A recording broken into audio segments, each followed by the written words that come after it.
All right. Hi, everybody. So my name is Dr. Miri Bar-Halpern. I am a clinical psychologist, and I'm the director of trauma services and training at Parents for Peace. Um, what else would you like me to say about myself? Just kind of like this snapshot. Article is called Traumatic Invalidation in the Jewish Community Post October 7th. I'll give you the background story for this article. On October 7th, I basically, maybe out of my own fear response, decided to write in an Israeli Facebook group my cell phone number and said, I'm a trauma therapist. If anybody needs support, just call me. And I got flooded with phone calls and very quickly was able to mobilize a team of about 7 or 8 Hebrew speaking clinicians. And we provided free support for over a year for everybody who needed it. So individuals and groups and seminars and webinars. And then the immigrants from Israel came during the war. So we were sitting in schools. And long story short, I started hearing those stories and the idea of traumatic invalidation from people that I met after October 7th that was very similar to what I've been hearing in my regular clinic. So until June, actually, I was working as a director of intensive outpatient program in Boston, and my whole career was spent about trauma. So traumatic invalidation is a concept that I use with my own clients.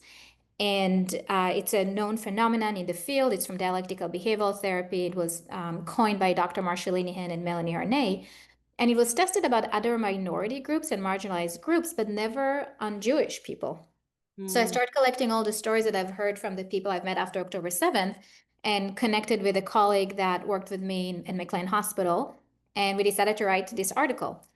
And it took about a year to get it published because it was very important to me that it will be published in a non-Jewish peer-reviewed academic journal so we can get that stamp of approval, because I knew that if it was going to be in a Jewish journal, unfortunately, as written by Jewish therapists, people are really going to doubt it. And the article went viral. Right now it is actually ranked as 1% top read article across all disciplines. To give you a reference, usually in my field, a good article will get about maybe 200 reads, or over a few years, 1,000 or 2,000. We crossed 47,000 in just a couple of months. So I think it really resonates with people. It gives the language to things that people were not aware of. Traumatic invalidation basically has 9 different categories. The big way to talk about it's like saying gaslighting, but it's more deep than gaslighting. It has different categories, and we proved in this article that the Jewish community right now meet all 9 criteria of traumatic invalidation. So anything from emotional neglect, ignoring, criticizing, all the way to actual violence sometimes. And when traumatic invalidation happen on an individual level, it can cause a lot of mental health symptoms. But when it happens in a systematic level, like what we're experiencing right now, it can really create an existential crisis to people and lead to mental health aspect for the short term and the long term if it's not being treated accordingly. One is the language. So when I wrote the article, I had 2 goals in mind. For my Jewish community, I wanted them to have the language to describe what has been going on for them, because we know from trauma work that the first step in your healing journey is to name it. So I want people to be able to name what's been going on for them in order for them to start the healing process, and to also be able to explain what they've been going through to their non-Jewish friends and allies. And the second goal of the article was really about having call out for action for therapists, for mental health providers, for educators, to start seeing what we've been going through in the almost 2 years now, and to do very specific things to prevent it and to help people as well. So at the end of the article, there is a lot of recommendations. And actually, at Massachusetts State House, I end up giving a testimony about the way that traumatic invalidation is playing right now at K to 12 in Massachusetts. And they based a lot of their school recommendations that just came out on this article and my testimony. So my hope is that people that are, the influencers, the activists, the advocates will be able to use this. This is a scientific data at their fight against anti-Semitism. There's 2 different videos. At this point, I'm talking in front of a lot of different education committee. After October 7th, I was fighting everything. And my husband told me you have to choose. And I decided to fight the mental health anti-Semitism at the K to 12 because it's very personal. I have 2 young kids in the public school system. So I've been going to education committees and the state house and whatever there is a need, and basically bring myself as a professional in this field and as a parent, and as a Jewish person, and as an immigrant to the United States. Any other minority group in my regular practice. And the one that you're going to share is from the Natick School Committee, where we were fighting the Massachusetts Teacher Association. We were passing a resolution asking teachers to be cautious when using the material of the MTA, as there are very, very one biases I'm assuming people here are very aware of. But what I did, I brought up the mental health aspect of it and not just naming it as anti-Semitism. So I really talked about how it's affecting Jewish students and how if a school is saying that they're going to be trauma informed, they need to actually take steps. There's 4 different levels of being trauma informed to actually meet that criteria. And that means being safe for every single student, including Jewish students. And then the other piece I was talking about is how anti-Semitism is actually the gateway to radicalization.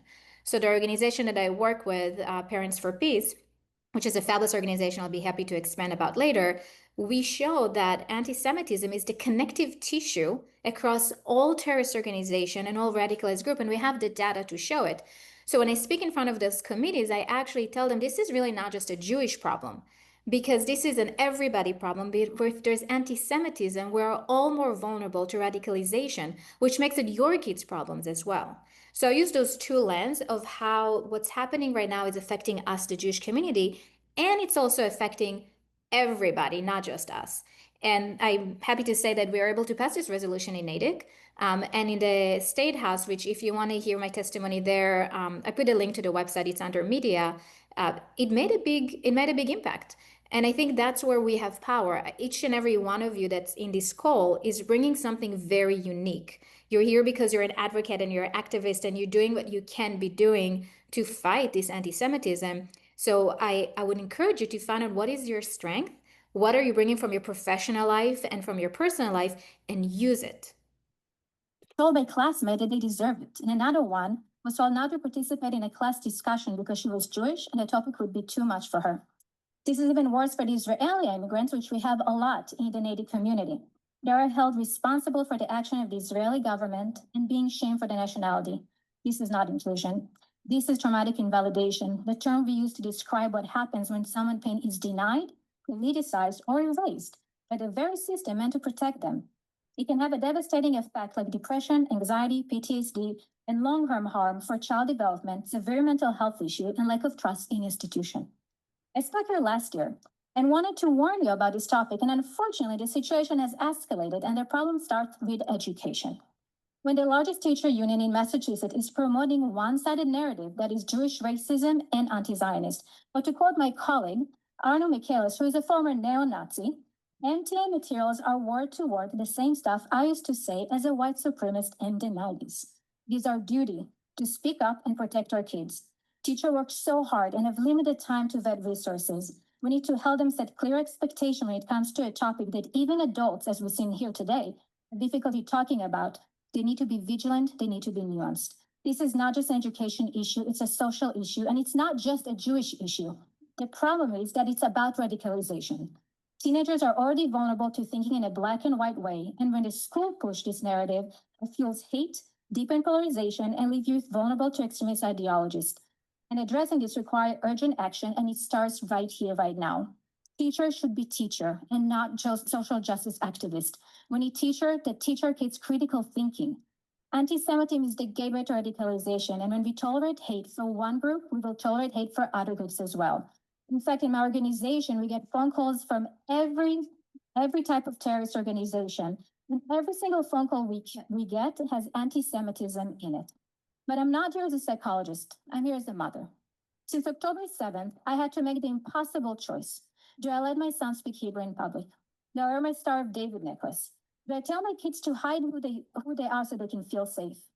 Last week, my 9-year-old asked me, why do people hate Jews? To the parents in this room, maybe your child is part of the LGBTQ community or has disability or is part of a racial minority. Imagine sending your child to school each day, not just worried about their physical safety, but whether they'll be excluded, harassed, or humiliated simply for who they are. That's what Jewish families are feeling right now. In fact, from a psychological perspective, that part of the brain that's supposed to study about executive functioning cannot do that. When students hear teacher use words like genocide, apartheid, or colonizer to describe them without the nuance or context, they will feel dehumanized, not educated. This is not about silencing voices. It's about raising the bar to accuracy, to empathy, for accountability. I'm asking to support this resolution because it is more than a statement. It's a message to every Jewish child in Natick that you matter, you belong, and we will protect you. Course.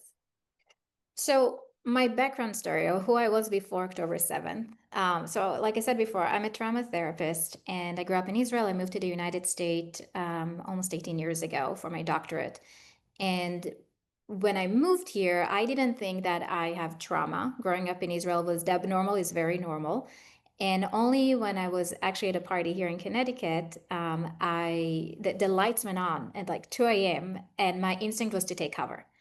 And then I realized, okay, something is a bit off here. So I started exploring the trauma of war and terrorism outside of the US. And that led to my dissertation. And the outcome of the dissertation was basically a children's book that is evidence based with bibliotherapy and different approaches from the dialectical behavioral therapy and cognitive behavioral therapy. And it was published in Israel and here to help kids that went through war and terrorism.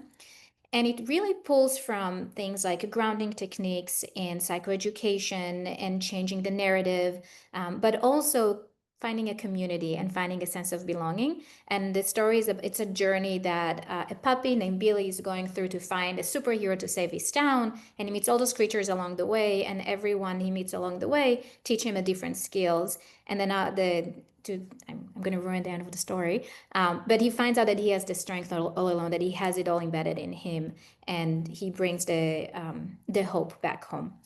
So the funny thing, or not so funny, about this book that when it was published in the US, it took a while to get it published because I was told numerous times that there is no terrorist attack in the United States. And then Boston Marathon happened. I was like, oh, maybe there is something. So I actually used this book with a few people that were affected by the Boston Marathon. So there are a lot of different ways to your question about how to talk about trauma. I think it's a more nuanced than that because there are a lot of different types of trauma. When you think trauma, on one hand, it's collective. It's something that is very general. We know the general symptoms of trauma that we're all going through, and it's also very individualized because we all experience it in a different way and come from it from different lens, connecting to our intergenerational trauma and our cultural trauma as well.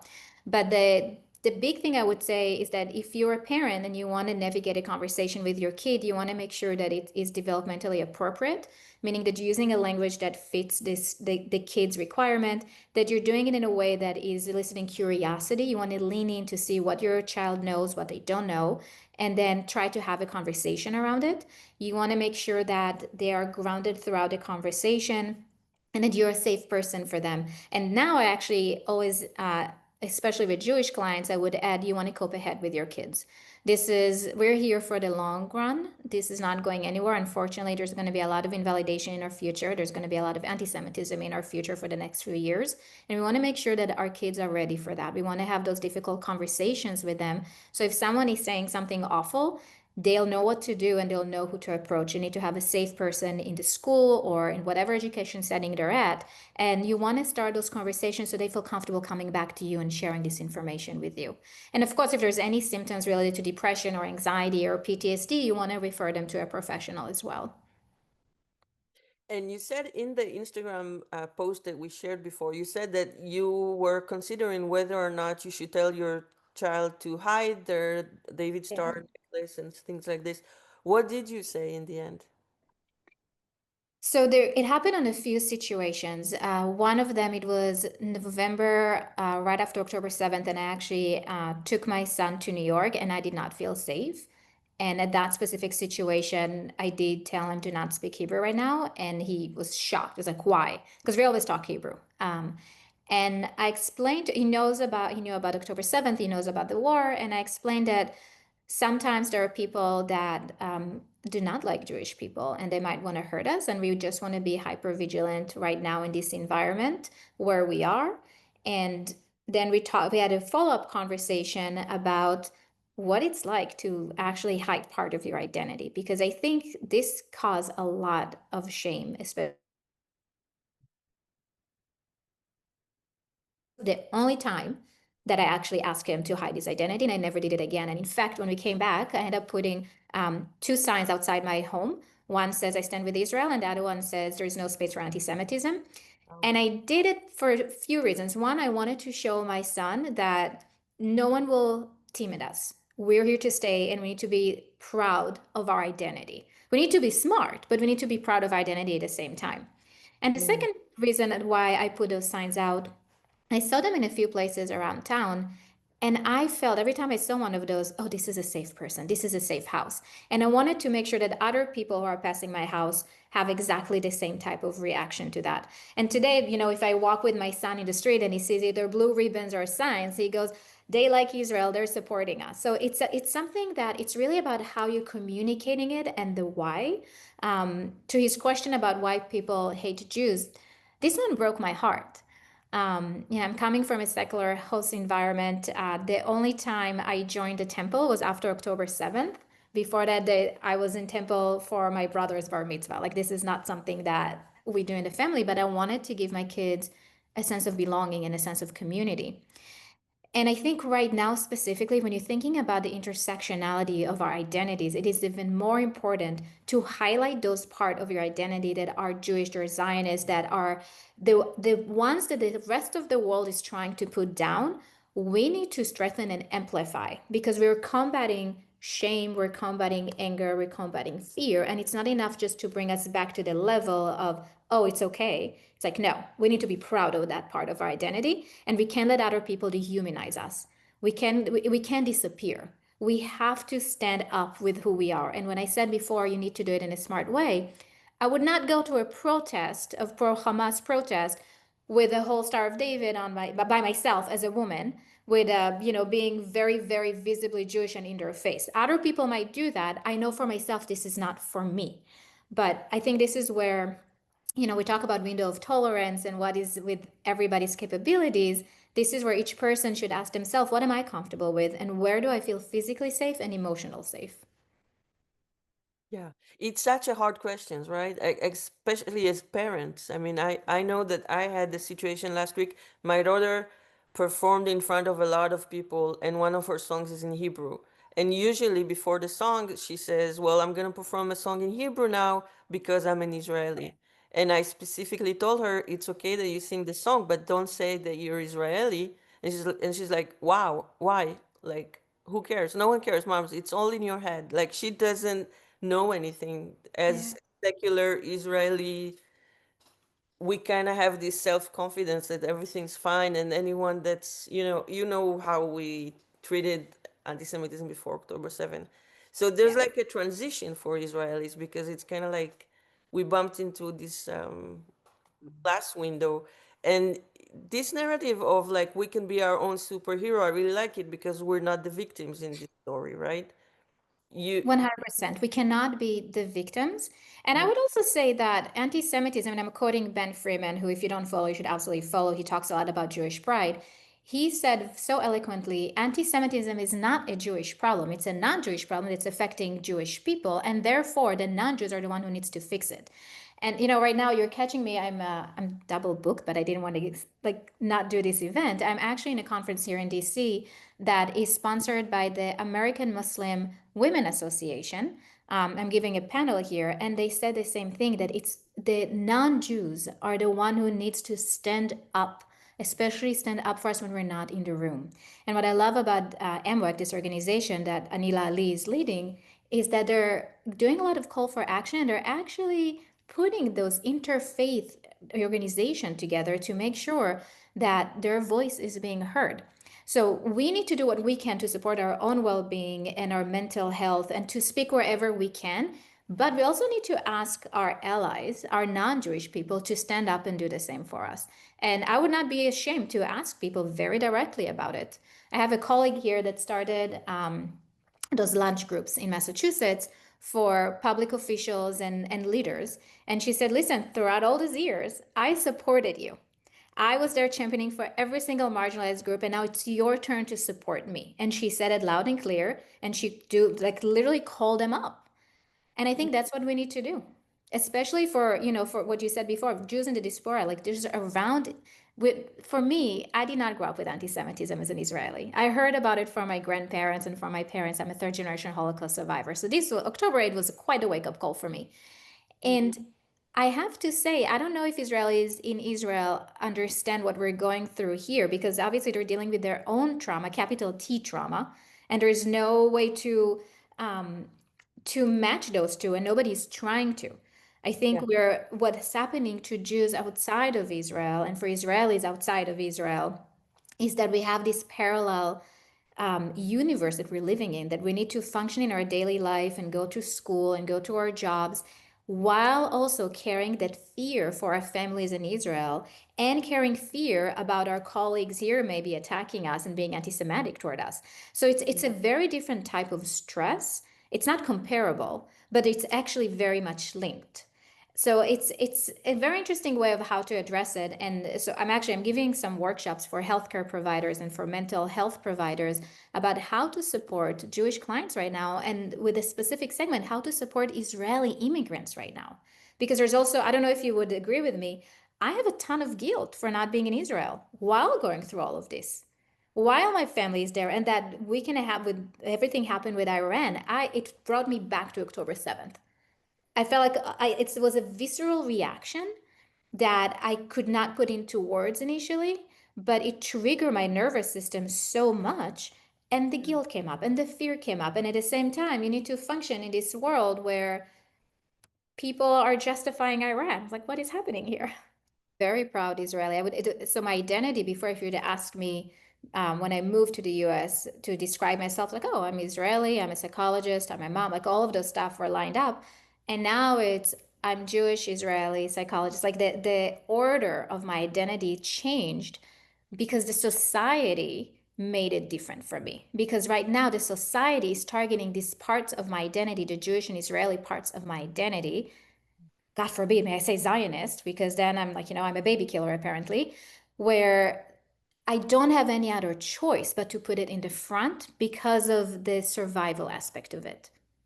So, I'm all about moving the needle from just being resilient, which most of us are resilient, to post-traumatic growth, which is when you give meaning to something.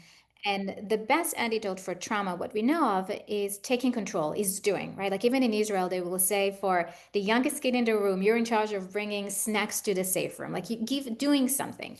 So out of my doing need, I joined as a co-host for a podcast called Our Stories Matter through Trauma Informed Learning Alliance.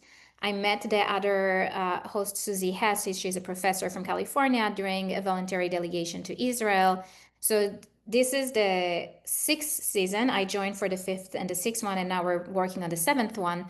The previous season was focusing on post-traumatic growth after October 7th, and we interviewed Jews and Muslims and Christians about the way that October 7th impacted them and their healing journey. And then this season, we actually interviewed, it was called Courage on Campus, and we interviewed both students and former radicalized about ways to combat radicalization on campus through education. And the last episode, which if you don't listen to anything, just listen to the last one. It's with a former FBI agent, Lara Burns, and she talks about what's been going on in the U.S. Not after October 8th, but way, way, way before that, and how the Muslim Brotherhood was really inserting themselves to the academia. And she gives some advice of how to combat that from the education perspective. So that's the podcast. And then the other thing I would mention is the organization that I work with, Parents for Peace. We didn't get a chance to talk about them, but Parents for Peace is an organization that's been in that space for over 10 years. It was started by a father that his kid is actually still serving several life in prison for a terrorist attack in the United States. And the head of the organization, Miriam Churchill, who spent her life trying to understand hate and pathway to violence. I'm the only Jewish person there. They heard one of my speaking events and they told me that's not it. Oh, it isn't. Yeah, they just changed their website. And they told me you don't have to fight alone. Join us. So I work with a former neo-Nazi and a former jihadist and someone who escaped Iran. And Miriam is a Muslim from Morocco, and they are fighting radicalization. And they understand that the way to fight radicalization is actually fighting anti-Semitism. So we have a few initiatives that are geared for education and train-the-trainer model to really focus on how to change public opinions. And let me tell you, when I go to events with a former jihadist and a former neo-Nazi and me, a third-generation Holocaust survivor, I know it sounds like a beginning of a very bad joke, people listen. It makes a huge, huge impact. So we have a helpline, and people can call us and say, we're worried about our loved one being radicalized. And then we provide them support with a combination of a mental health professional and one of the exit interventionists, which it would be a former. And we take the idea of the addiction world. So we said that people are addicted to hate. So we need to use that to get them out of the hate cycle. Wonderful organization. We're doing training for the FBI, and we're doing training for the law enforcement and schools, and basically everywhere there is a need, we're trying to get to those people as well. So that's Parents for Peace. So that's also something that came up in the community. We have parents that have kids that are kind of like, that it used to be normal to be a lefty or what we call a hipster or woke, or they're from the LGBT community. They hang out in spaces that used to be normal till October 7th, and now these are very radical spaces, and they have this clash between the family space that is like pro-Jewish, pro-Israeli, etc., and the kids being from that space. So do you have any like quick tips for dealing with? Yes. And this is a hard one. I mean, I have patients in my clinic where parents and kids cannot even sit together to a Friday dinner anymore because they've been so brainwashed. We want to not use, well, it's more what don't do. Do not use shame. Do not shame people, because that will get them even more into the radicalized group. When you think radicalization, one of the vulnerabilities is lack of belonging, lack of meaning, and unresolved grievances. So think about teenagers, for example, that are very, very vulnerable because they didn't develop their whole identity yet, and they're already thinking in this very black and white kind of way. And then let's say the kid next door was bullied and they have no connection at school. And then they're going on those online rooms, those echo chambers, and that's where they find them, right? So they use those words. They use, oh, we're going to give you family and you're going to fight this bitter cause of social justice. And you need to blame your Jewish student over there. So if we shame them for wanting to have a sense of belonging, they're going to even go farther down. So we want to use curiosity. And then we want to use language that will elicit change. We want to try to find a different community and a different set of meaning. So figure out their values. We had this amazing success story of someone who was radicalized, and we end up connecting her to a camp with working with animals. She loves animals. And that gave her that kind of like value-based activity, but she also found new friends there. So it's not, let's say if you were addicted to smoking and I would tell you just quit, it's not going to work. You need something to replace this behavior. So that's basically what we're doing. We're trying to replace this behavior, and we're also using education and then different intervention within the family system to really create those curiosity-based dialogues, and connecting with the other educators in the community, basically. It's difficult now because obviously, especially on college campuses, it's really cool to be anti-Semitic. Like, I don't think they even know what they're doing. I would say most of them are just useful idiots. But what's happening is that they need that sense of belonging. And for a lot of them, it comes from that need to be part of something. They don't want to be excluded socially. And that goes for the Jewish people as well. Jewish students, some of them are saying they're against Israel, or they're calling themselves anti-Zionist. And I think it really comes from a survival perspective for some of them, not for all, but for some of them. It's college. They want to be part of the social group. It's really important for them. And more than that, they might be at actual harm if they're not going to do that. And then you're getting into those groups and you're getting, unfortunately, more brainwashed. This is why we really need to fight not only misinformation, but disinformation. First of all, it's admirable that you want to do that and bear witness and bring those stories to light. I would do two things. One, ground yourself before talking. So, for me, after October 7th, when I met with clients, Jewish and non-Jewish, I was very hyper vigilant and very emotional. So I would literally do some grounding techniques before going to a session. And it can be I can give you like a quick tip. It's in mindfulness, it's called 5 senses. So you look around a room and you count 5 things that you see, 4 things that you can touch, 3 things that you can hear, 2 things that you can smell, and 1 thing that you can taste. So you're really going according to the senses, and you're describing it to yourself. And it's a way of bringing your attention to the here and now. Another thing you can do is called progressive muscle relaxation, where you tense the muscles and then release them, and you go according to different muscle groups. And if you just kind of Google PMR or progressive muscle relaxation videos, you'll get a ton of them on YouTube. My favorite is actually from the dialectical behavioral therapy. It's a skill to reduce escalation. It's not going to make you feel better. It's just going to make sure you're not going to feel worse. And it's called ice diving. So you take a bowl of water and you put ice in it and cold water and you dip your head in it for about 13 seconds without breathing. It mimics the diving reflex, so it makes the brain think you're underwater. So it just slows down everything and more oxygen is going to flow to the brain. So when you think about trauma, I'm going to get nerdy for a second. I'll talk about the brain. So trauma is a loss of top-down control, literally from the brain, the part of the brain that it's about communication and executive functioning and being present, the prefrontal cortex. When someone is being triggered, it's shut down completely. And the part of the brain, it's more about emotion. It's the amygdala part of the brain is taking over. It's overly activated. So when you work from the body to the brain, we call it bottom-up approach, you're basically regulating your whole body and you're making that part of the brain to work again and get you grounded. So I would do different type of activities like that before getting into a conversation. And then with the actual conversation, my approach is always leading in with curiosity and vulnerability. That's like my two big things. I think being vulnerable is actually very courageous. So I would say it. I would say something like, I'm feeling very uncomfortable and actually nervous to ask you this and to request that. And I think it's really important to bring your story to the front. I might get emotional. I'm just letting you know, but is it okay? Can we have a conversation? Will you feel comfortable sharing your story with me? And just be real, be yourself, and see if there's any response.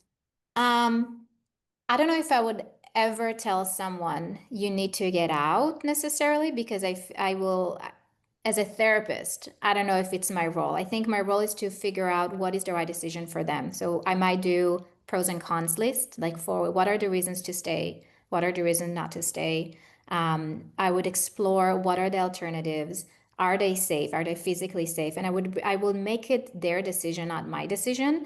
I can guide them and try to reflect back to them what I'm noticing and what I'm observing. But ultimately, as an immigrant, I would say this is such a big decision that the person who's making it need to be really willing to do it on their own. And then whatever decision they're making, I would do some sort of like a cope ahead plan with them to make sure they feel supported and connected to a community, either the community where they're staying or a community where they're going to. And if they're deciding to stay and you're noticing and you're working with them and you're noticing that they're actually not physically safe, I would make a plan around that. So just like if I would work with someone in domestic violence and they're making the decision to stay in this unsafe relationship, that's their decision. But what I can do is make sure that within this unsafe situation, they're very aware of red flags and what is the exit plan if they need to.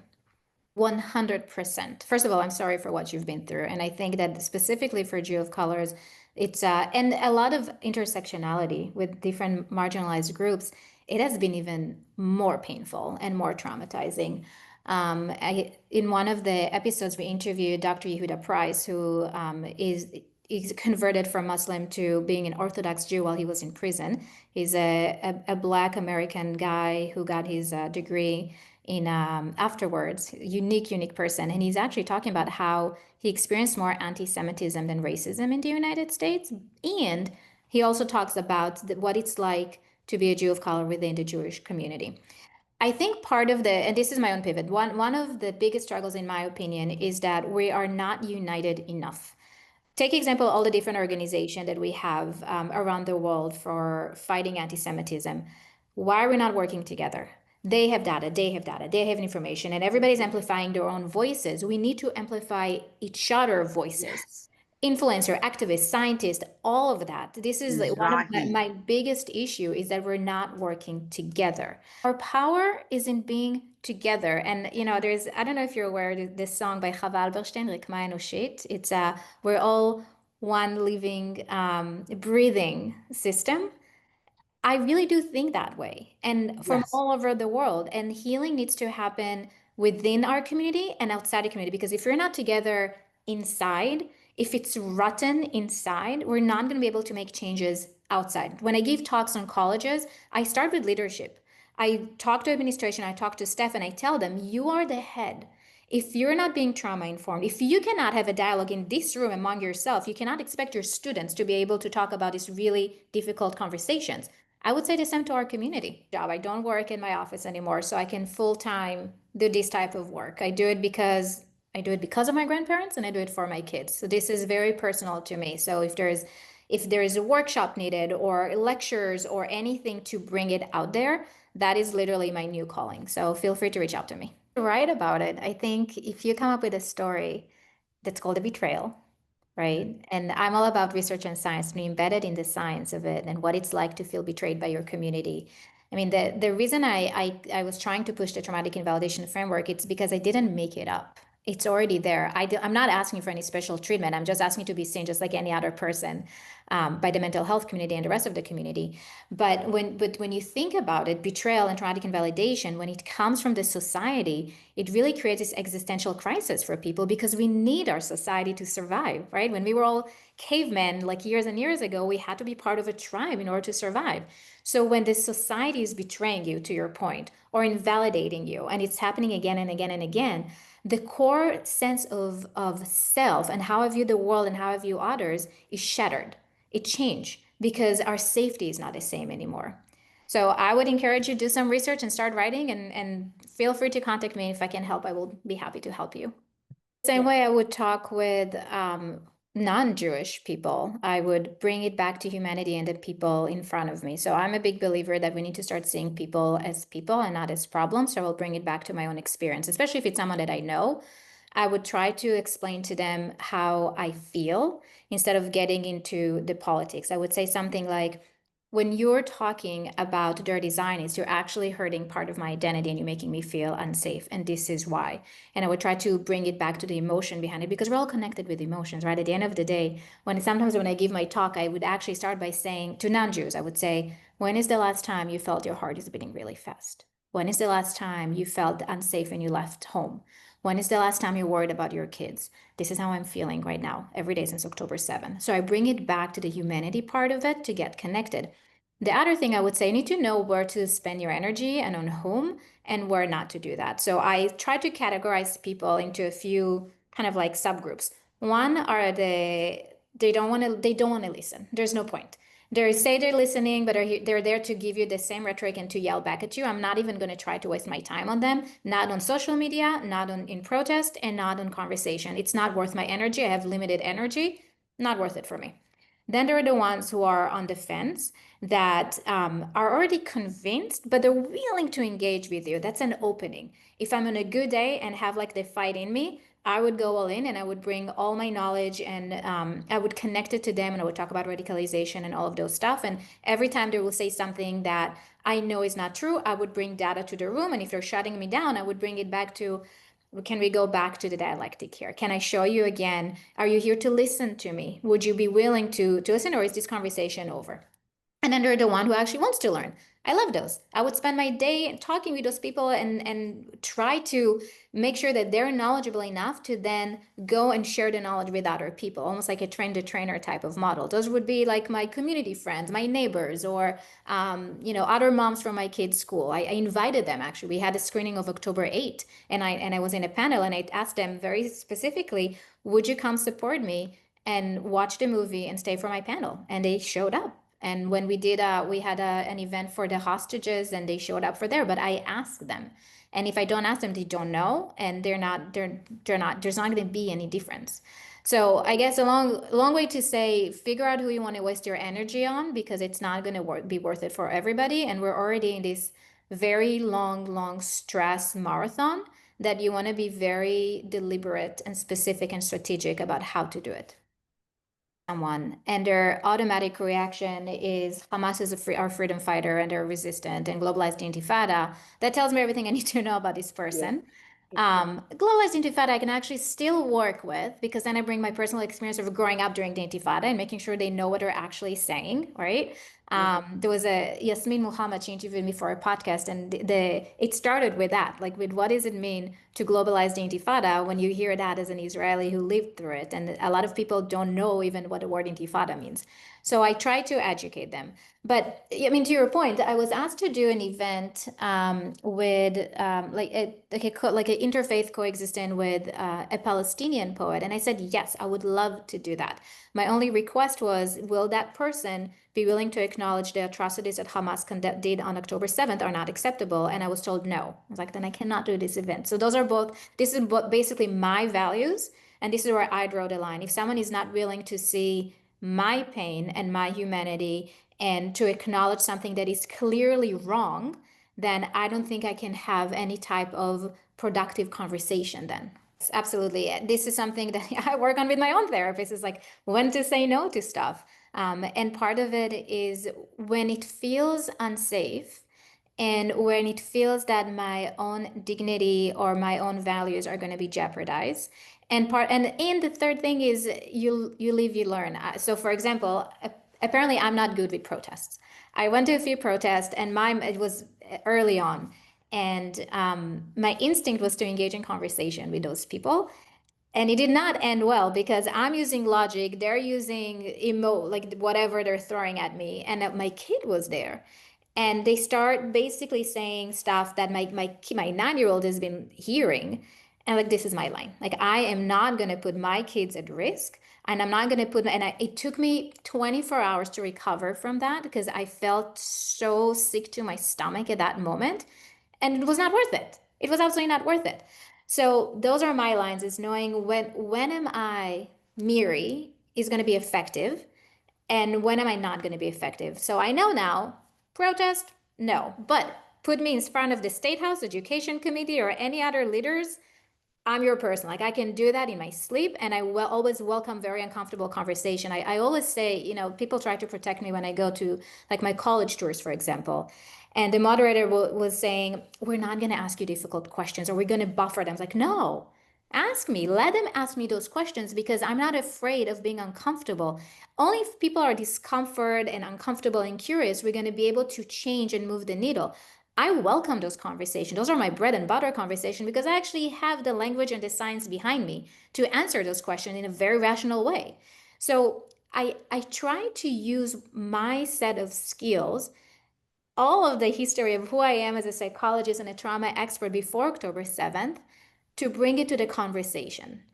I'm not just using me as a Jewish Israeli Zionist person. I'm using my profession to try to make this impact and change.